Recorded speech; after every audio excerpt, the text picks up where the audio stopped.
ഇസ്ലാമിക കർമ്മശാസ്ത്ര പണ്ഡിതനും സമസ്ത കേരള ജമിയത്തുൽ ഉലമ കേന്ദ്ര മുശാവറ ഫത്വ കമ്മിറ്റികളിൽ അംഗവും 20-ൽ പരം മഹല്ലുകളുടെ ഖാദിയുമായിരുന്ന PC കുഞ്ഞാലൻകുട്ടി മുസ്ലിയാരുടെ 30-ാം ഉറൂസ് മുബാറക്കിന് അമ്പലക്കണ്ടി പുതിയോത്ത് ജുമാ മസ്ജിദിൽ പ്രാർത്ഥനാ സദസ്സോടെ പരിസമാപനമായി. പുതിയോത്ത് മഹല്ല് കമ്മിറ്റിയുടെ നേതൃത്വത്തിലാണ് വിവിധ പരിപാടികളോടെ 3 ദിവസം നീണ്ടുനിന്ന ഉറൂസ് മുബാറക്ക് സംഘടിപ്പിച്ചത്. ആദ്യ ദിനത്തിലെ ഖത്തം തുടങ്ങൽ ചടങ്ങിൽ മമ്മൂട്ടി ഭാഗവി വെള്ളമുണ്ട നസീഹത്ത് പ്രഭാഷണം നടത്തി.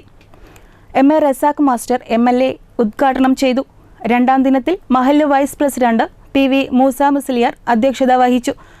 EK സ്വാദിഖ് വാഫി ആലിന്തറ പ്രസംഗിച്ചു. Program committee chairman Yunus Ambalakkandi, convener TP Jubair എന്നിവർ സംസാരിച്ചു.